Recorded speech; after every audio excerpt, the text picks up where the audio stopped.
Hostages, one madman, hundreds of officers, and 15 hours of agonizing terror.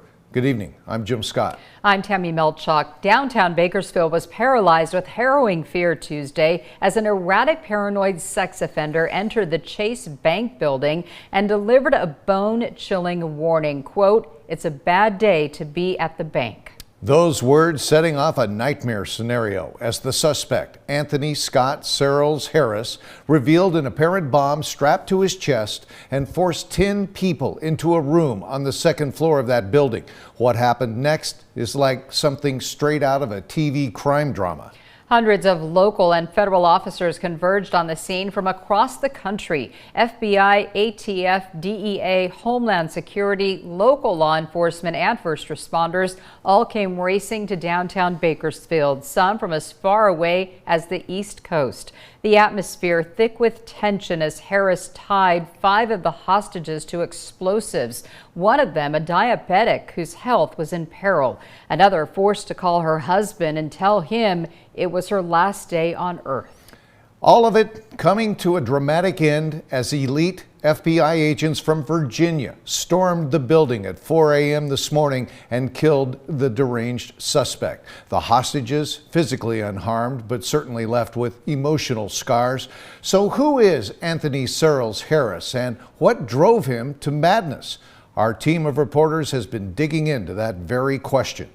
We begin our coverage tonight with 17's Connor Dorr. He is live from the Chase Bank building with more on what we've learned about yesterday's hostage crisis. Connor, good evening. Good evening, Tammy.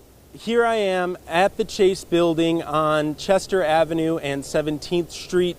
Behind me, officers are still on scene. 41-year-old Anthony Scott Searles Harris is a registered sex offender, an ex-convict, and was dishonorably discharged from the Army. In a YouTube video that he posted, he claimed that he was framed in the child sex case in which he was convicted. But first, let's go through the entire 15-hour standoff.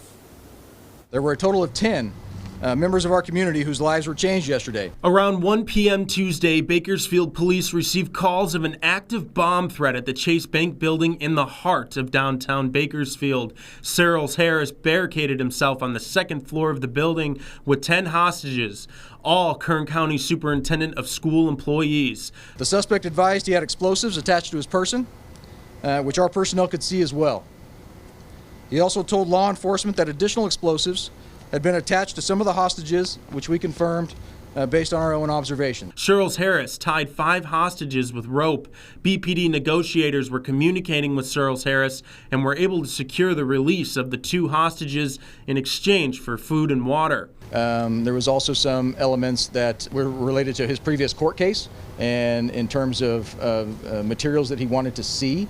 So we were able to provide some of that in exchange for getting release of the hostages. Searles Harris asked to see his daughter. His attorney even spoke to him while he was barricaded in the building.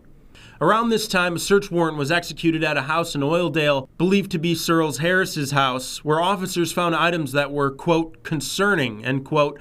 Negotiations stalled later in the night, and Searles Harris refused to release any more hostages. During this time, FBI, Homeland Security, and ATF were on scene.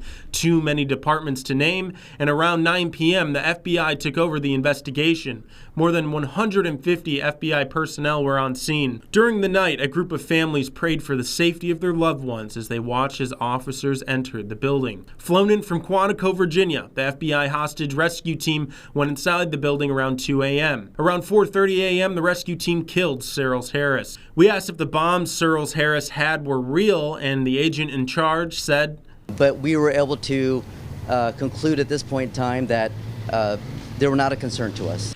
BPD says that all the hostages have been returned home safe to their families, but officers say they will have mental scars for the rest of their life.